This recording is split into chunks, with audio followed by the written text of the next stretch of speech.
Hey, welcome everybody. I'm so excited to be here with you today with Michael Hill, a journalist extraordinaire from New Jersey. He just has a new position at WNYC. And just to give you a little background, I met Michael back in July of 2018. I remember I was, I think, leaving the gym at LA Fitness in Toms River. I get this call from an unknown number, and it was Michael Hill, the famous journalist. And he's like, "Hey, man, we're doing this news article on, or news video on the tax credits that Governor Murphy had just signed into place. And we know you're a filmmaker and we'd love to interview you, just get your take on it." And I was like, all right, cool. And he came all the way from, I guess, Newark down to Seaside Park. And we had this nice interview that aired on NJTV. And it was just such a great experience. And Michael is just such a consummate professional. And I really envy all that he's doing. And just a great guy as well. And I'm so grateful and thankful that he's here with us today. So welcome, Michael. Thanks again. Thank you. It was a pleasure meeting you and your dad, of course, coming down to Seaside Heights that day. You know, those kinds of experiences, Tom, are memorable because, as you said, you're here. You are going about your life, and then all of a sudden the phone rings. It's a number you don't recognize. We, as journalists, are hopeful that people like you will answer the phone and say, you know, what is this all about? And hopefully that there's no detection early on that we're some kind of a marketer you don't want to hear from, and that you will listen to what we have to say and then go along with us. And the story turned out really well because of participation from somebody like you, somebody who had experience in the film production business and knows what all the tax credits and incentives and all that, what they actually mean to the industry and what they mean to individual companies. So, you know, we're forever grateful when people pick up the phone and answer our call, and especially now. So that was a story turned out really, really well. Our managers were quite pleased with how it turned out. Awesome. Thanks so much, man. So I want to go back to the beginning. Where did you grow up? How did you get into journalism, and some of the jobs that you've had throughout your career? Well, I'm going to start this off. If you promise you're not going to laugh at how I got into journalism, let's start right there. I got interested because born and raised in Newark, New Jersey, and that was a good experience for me. I remember playing as a kid, how much I loved to play, and the great friends I had, the great experience I had in Newark as a kid. Lived through the rebellion, through the riots in Newark in '67, and it is I go through it now, and it is a city we can still see a lot of the scars of '67, but you can also see a lot of the progress in Newark that has taken place. And when I started working at another media company a few years ago, the job required that I did a lot of driving across the state and driving through Newark and so forth. And I was always impressed at how much development was taking place in Newark that had replaced what I had seen in Newark. Grew up in Newark, became interested in journalism because I used to watch a lot of the detective shows on TV, just fascinated by it. Barnaby Jones, Cannon, Streets of San Francisco. My favorite was Mannix on CBS, one of my mom's favorite shows. And I used to watch that show, and I used to always I liked the thrill of investigating, going to ask questions and trying to get to the truth. But one of the things that turned me off about that kind of work, and I used to want to be a PI, a private investigator, but one of the things that turned me off, thanks to that show, Mannix, was that almost every week, Tom, he was getting roughed up. He was getting physically roughed up, pushed down the stairs or something like that. And I just said, I don't want to do that kind of work. I do want to get to the truth. I like the pursuit of it too, but I did not want to become a PI because of that reason. And so I just said, so what is it that I can do? My family will tell you that driving up and down the highway when I was a kid, in the car with my parents, that I would always read the signs on the highway and things like that out loud. And then it just reached a point for me, by the time I got to high school, I knew my dad wanted me to go into politics. And I just said that that's not something I really wanted to do. And my dad said, well, you know, journalism is not a 9-to-5 job. And I said, I know that. Didn't faze me. And it still, throughout my career, didn't faze me that you would work 18 hours a day, you work all day, whatever, it didn't faze me. So when I got to high school, I had a really good journalism instructor in high school, Barringer High School, Mr. Diallo. And he was the person who was in charge of our high school newspaper, the Acropolis. And the Acropolis was one of the, and I hope we can get it going again, one of the oldest high school newspapers in the country, at one of the oldest high schools in the country, Barringer in Newark. And so I was on the newspaper staff there and became first page editor. Mr. Diallo really listened to what I wanted to do. And while I thought it was newspaper journalism, he listened intently to what I really wanted to do. And he said, "You're talking about broadcast journalism." I said, "Yes, that's it." And so I applied to the University of Missouri, and Missouri did not want to give me financial aid. So I applied to Syracuse, and Syracuse said, "Oh, come on, we'll give you financial aid." So I went back to Missouri, which is where I really want to go. And I said to Missouri, "Well, I think I'm going to Syracuse because it's going to give me financial aid." At the time, my parents would have had 3 of us in college at the same time. So it's like, you know, we really need to look out and help our parents here. So Missouri then said, "We'll give you financial aid. We'll accept you." So I went out to Missouri and got a degree, a Bachelor of Journalism degree. And that experience there at Missouri was really, that was great because it really prepared. Missouri's mission was to prepare people to go and do the job of practicing journalism. One of my professors named Dave Dugan took Dan Rather out on Dan Rather's first story. Another professor was Charles Burke, was a Vietnam War correspondent. Elmer Lauer, who used to be the head of ABC News, was one of the people, head of the J School there.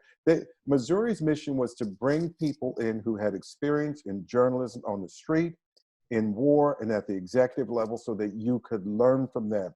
Their mission was to prepare you when you graduated to get a job in journalism, not just a job doing something else, whatever, but to get a job in journalism. And so that required for instruction there that you had to, but everything I wound up doing throughout my career, and especially the last job I had at NJTV, it required that I operated the camera, that I filmed, that I edited, that I reported, that I wrote, that I did produce, all those types of things is what Missouri prepared you for. And so throughout my career, I've had to do a lot of that. And my first job was in Fort Pierce, West Palm Beach, Florida. My second job was in Birmingham, Alabama. My third job was in Hartford, Connecticut. My fourth job was in Dallas, Texas. My fifth job was at WNYC in New York.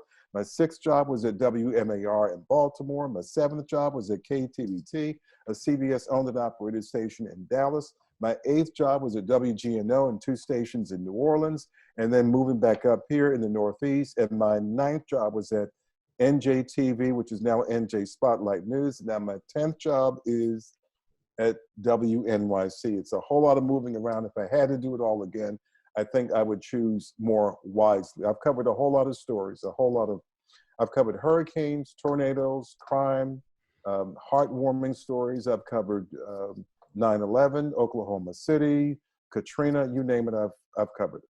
Wow, that's amazing.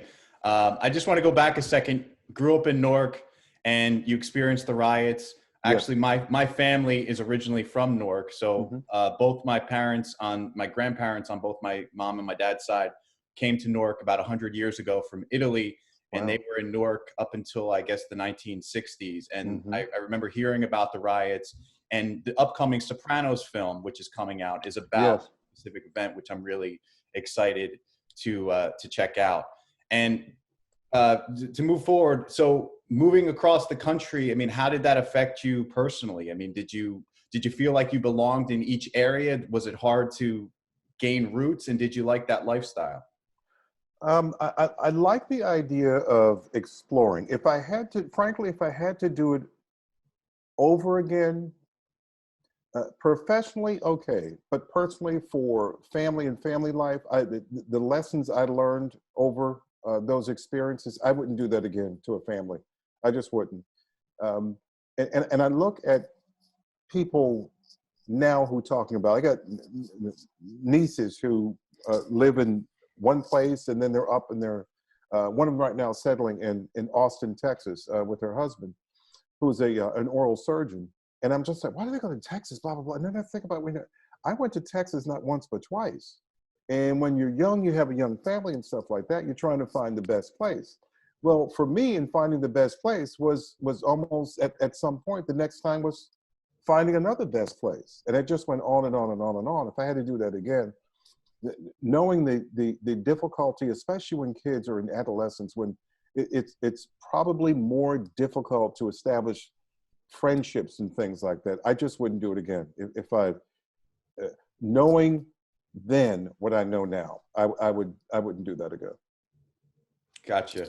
Yeah. And Michael, I want to talk a little bit about your process and how you go about your journalistic career. So how does it break down? Like, how does a story come to you, and how do you go about telling that story? Multiple ways. Sometimes what newsrooms try to avoid is relying on press releases to get their news. I'm not going to say that there's a notion of dismissing press releases, because we don't. The value that we see in press releases, for instance, is one way of getting stories is when you get this thing, it is some kind of notice that something is happening or about to take place, or maybe some guest is available who has some expertise in talking about a topic or so forth. And what we try to do in the business, my experience with this is maybe not necessarily going and doing what this press release is calling us to do, but what are the nuggets in this that we may be able to adapt to another story to apply to something else, maybe even to some other situation. The other ways we get stories is people call us. And nowadays people text, people email, you can see things on different platforms where you can inquire about, befriend somebody, you can inquire about different things that are taking place. And then you work your sources. When you go out and you cover stories, and people like you get to trust and get to know a journalist or someone else in the business, you know, you reach out and say, hey, there's something going on here. You might want to know about this. And those are the kind of things that journalists and news organizations really depend on. I got a phone call yesterday. My shift at WNYC was over for the day. I got a phone call from a really reliably and really terrific source who was telling me about something that was happening at this moment in Newark.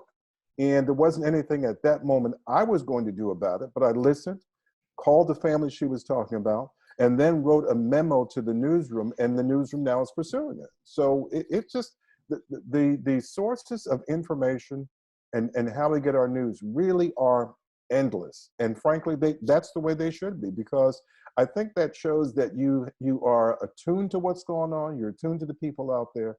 And if you're trying to appeal to a mass audience out there with topics and interests that everybody have, then you really need to pay attention to what people are saying and what's important and what they think that you ought to be covering. Gotcha.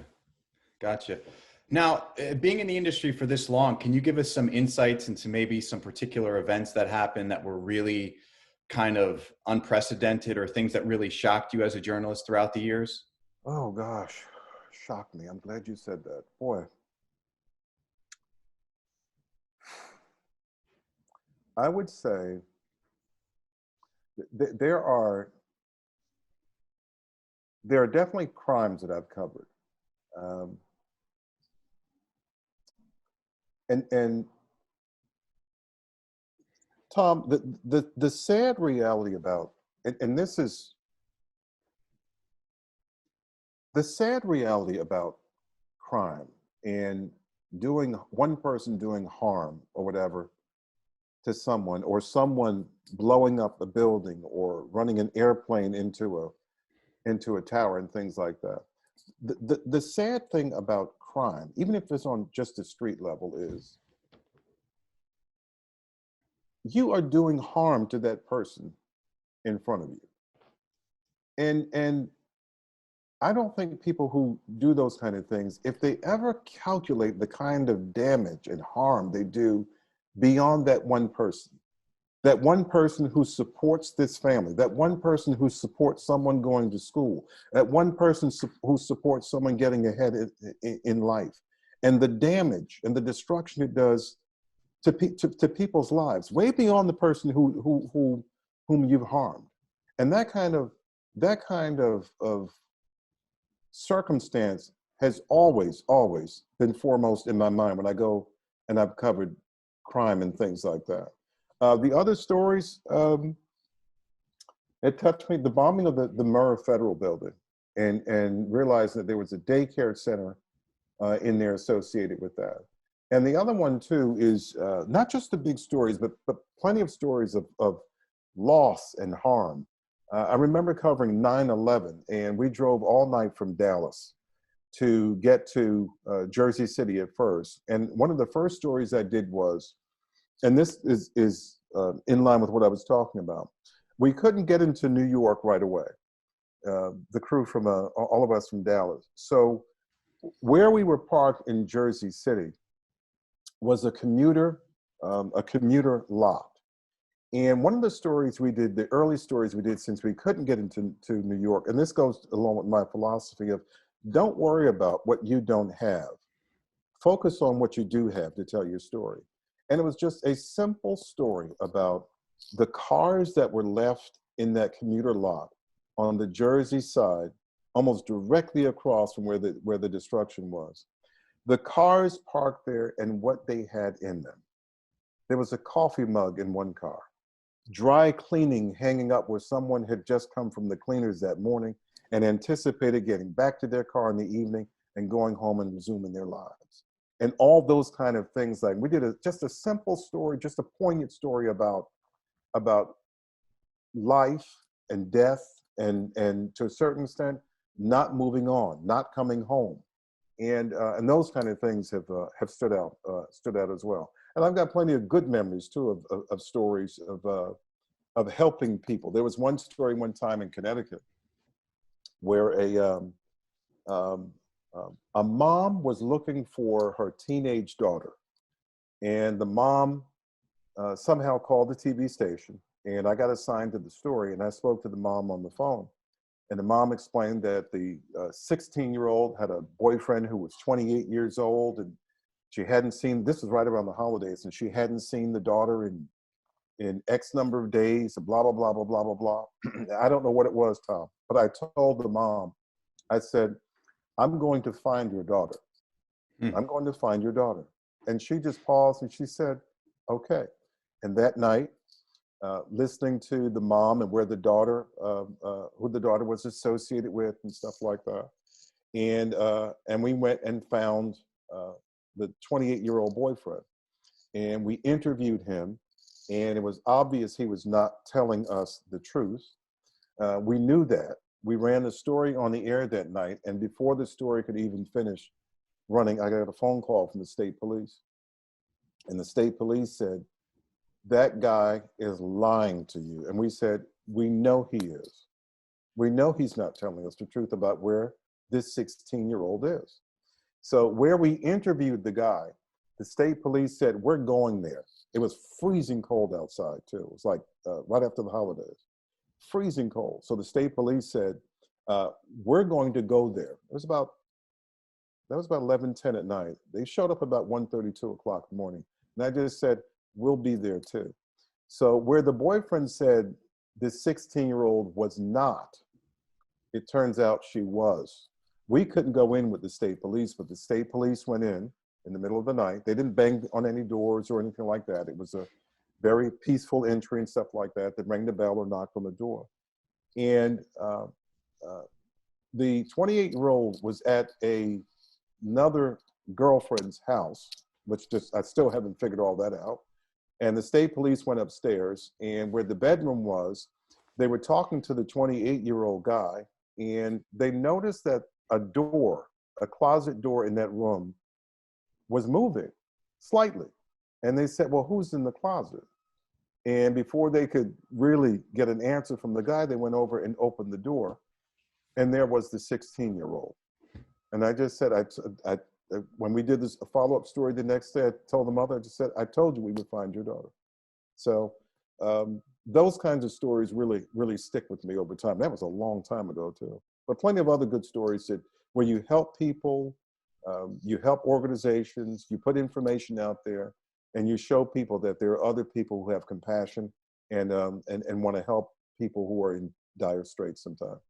Wow, it sounds like it's almost the little details that really make these stories Yes, come to life and make them as impactful as they are on you and the audience. yes, very much so. And you think sometimes that they don't, but people pay attention. The people pay attention to the little things. There's a movie out right now, came out last week with Denzel Washington called The Little Things, and we watched it. And I there is a, I'm not going to give the movie away, but there is a big clue in the beginning of the movie that I would bet most people miss. I watched the movie, and then overnight I thought of, and I told my wife and my sister later on, I just said, there was a clue in the beginning of the movie as to who was responsible for what was going on. And I would bet most people missed it. I just said, I went back and looked at it and I just said, see, that's it. So little things. It almost seems like you have a filmmaker's mind when you're putting these stories together, because it's really all about storytelling at the end of the day. It is. We have done, and I do approach it that way, because if you got a camera and you got a microphone, you got lights, and you got audio and video and things like that, you are, for the most part, making a little film, a little segment here. Granted, it's only sometimes a minute and a half, 2 minutes, 3 minutes, 4 minutes long, and I do approach it like that. You are creating the kind of content, not to the sophistication that Tom does, but we certainly try. Your stuff is awfully good. Thank you. Thank you. Michael, I want to talk a little bit about, we live in such a crazy time, a very divided time. Do you think media has changed since you started? Undoubtedly. Let me go through some of the changes. Certainly speed. The technology has changed. When I started out in journalism school, we were using film. Shortly thereafter, we were using 3/4-inch videotape, and then the digital tape, and then almost everything now is digital. I've been on film sets and so forth where some of them are still using actual film to do some of the productions. We don't anymore in news, as far as I know. So it has changed dramatically in that regard. I remember early on in the business, people talking about how journalists, people who are just reporters, were going to have to learn how to operate cameras, how to edit and do all those things.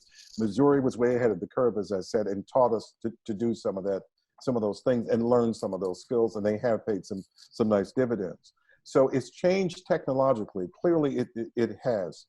The speed of it has changed in terms of story and delivery to the public.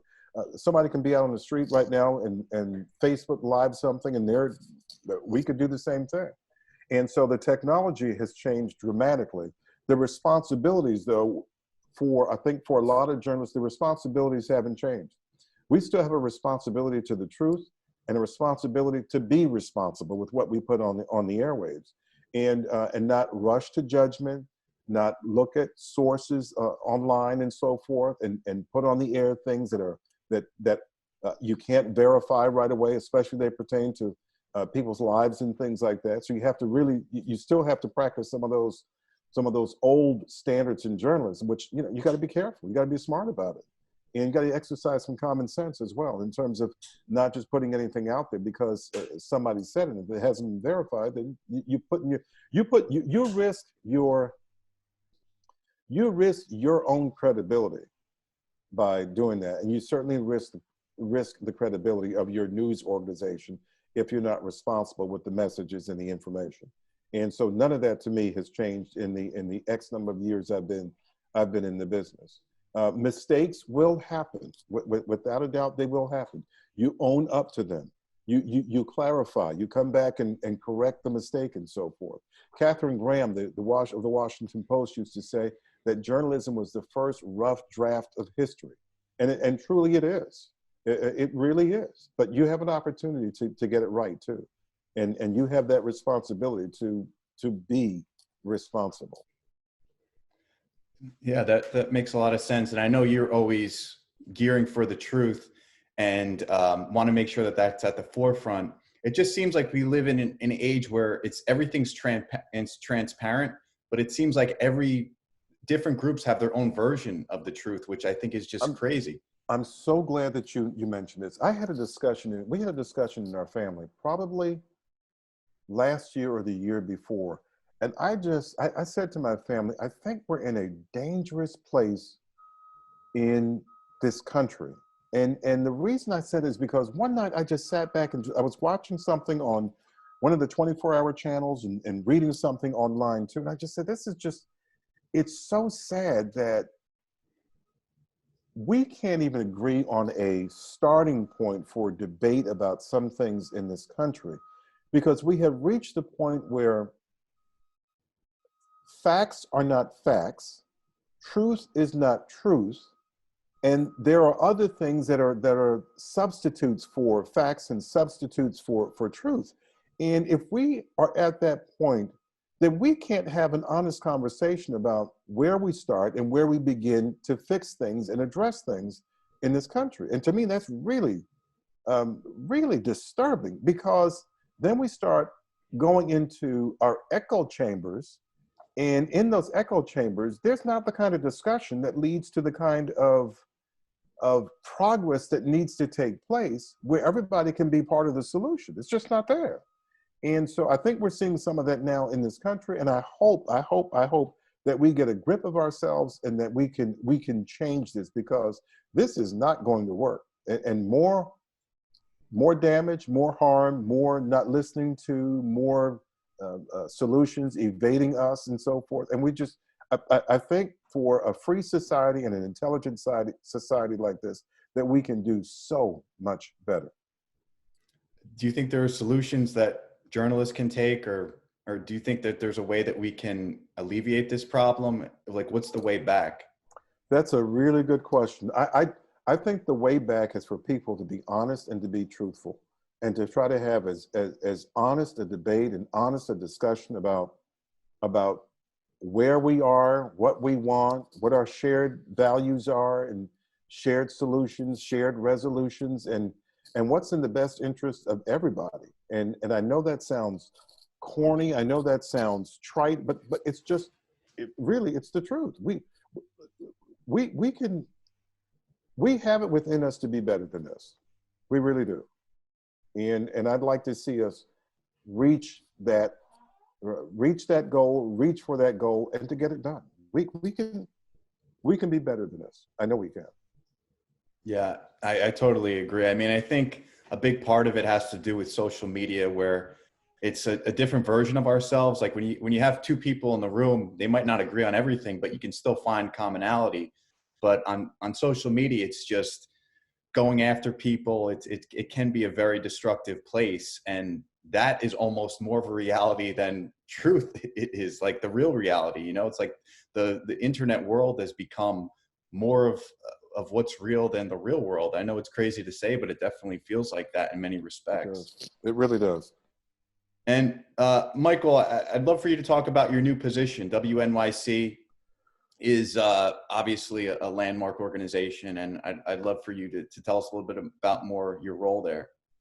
I am the host of Morning Edition at WNYC. Excuse me. It requires that I build newscasts, that I do writing there, and that I communicate what the news and the topics are of the day from the perspective of WNYC. We cover this. It's a broad area, way beyond just covering New Jersey, which I was doing at NJ Spotlight News. And this requires covering a really broad area and really listening to people and understanding what the issues are and so forth. I'll tell you this, I am absolutely thrilled. Way back in college, I was doing newscasts for the NPR station we had on campus. And I did a nightly jazz show there called The Last Radio Show, which I loved as well. And so this is the first time I've been working for NPR or in radio again since way back.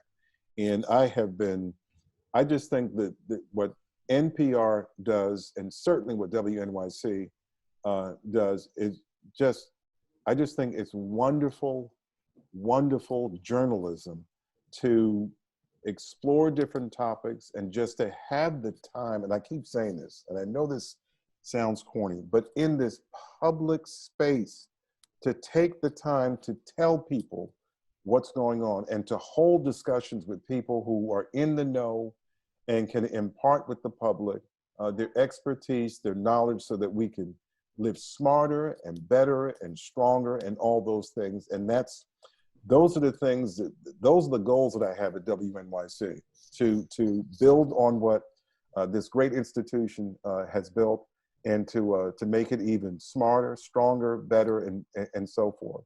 And I'm really looking forward to reaching out to the audience, and when I get behind a microphone and can use my skills and tell what we learned and what we know. And that's going to be exciting, really exciting. Right now, it's all training and orientation. I look at the show in the morning edition, and I've told the managers about this.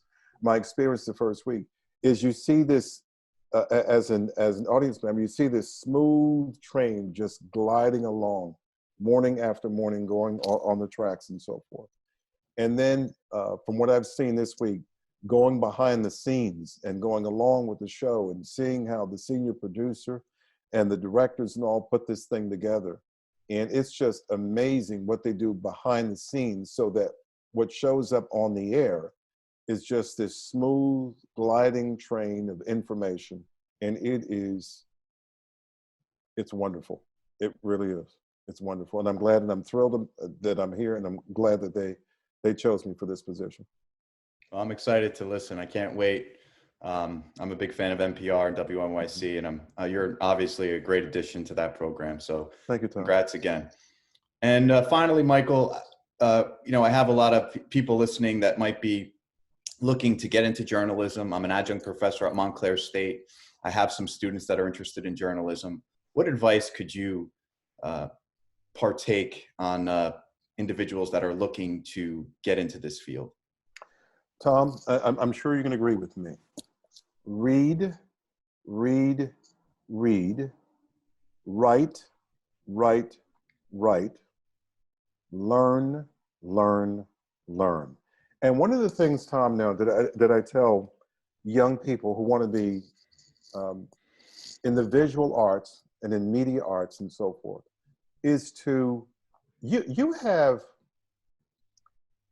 have now such an advantage over what we had 30 and 40 years ago in terms of wanting to be a journalist. You have now, in the palm of your hand, and almost everybody has one, you have now what I think somebody described about the iPhone a few years ago, is that you have what amounts to a TV station in a telephone, something on your hip, something in your pocket. And when I heard that, I just said, wow, that's a heck of a way to put it. But you do. You have now which is almost a studio to make productions because of the technology on these phones now. And so my advice to young people who are interested in journalism, you have audio recorders on there, you have video recorders on there. Get used to making content. Get yourself a website. You can do things on different social media platforms, and just you get your experience that way. That's how you do this. I gave advice to my nephew back in the late 80s, early 90s, who wanted to. He was in the service, and smart as a whip, and he wanted to be in the business. And same name as mine, Michael Hill. And so he wanted to be in the business. And my advice to him was, the Air Force went and plucked him based on his testing and so forth, and put him in intelligence. And so here it is, this guy with this high IQ, and wanted to be in journalism. And I told him, I said, look, and he was interning at a station in, I think it was Hagerstown or Baltimore at the time. And I told him, I said, look, go and practice on the station's equipment when there's nobody there. And he and some of his friends, that's exactly what they did. That enabled him to get one job after the other, after the other, after the other. And he's now, you'll see him on from time to time. He's now a sports journalist on Fox Sports 1, where he's involved in some of the football coverage during the season, the basketball coverage and so forth. And what he did was he went and applied himself. He learned how to do this outside of a university. He simply applied himself, and when there was nobody around, he and his friends were writing scripts. One was running the camera, one ran the lights, one set up the microphone, they got on set, they practiced, they did this. And what he was able to send out to get his first job was basically a practice reel. And people knew that, but they looked at it and just said, look at the skills he learned by applying himself to get this job. And as I said, he got one job here, another job there. He was at ESPN, he left, and then he went to Fox Sports. And so I just say to young people, you have the technology now that we just didn't have back in the day. And you have the technology now to develop the kind of skills that can get you into a newsroom and help land you a job. And it is about who you know, but it's a lot of that has to do with what you know as well, and the experience you have to go in, step in on day one to do the job. Yeah, I couldn't agree more. For filmmakers too, it's just like, we have the technology, we have the tools, take advantage of it, create Yes. your own content, Yes. distribute it online, try to gain an audience. And big corporations, if they value that, like they see that you can tell stories. I mean, that's really what it comes down to at the end of the day. And, it's just like, why not make the most of what you have instead of waiting for this big break? You can start pushing that train and learning as you do it. Create your own break. Exactly. Create your own break. Yeah. Exactly. Well, Michael, thank you so much. I greatly appreciate this once again. And we'll all be listening to you on WNYC in the coming months. Tom, I appreciate this, my friend. This is the first podcast I'm doing in my new role as host of Morning Edition at WNYC. And I've thoroughly enjoyed this. And thank you for the invitation. Thank you. Take care, buddy.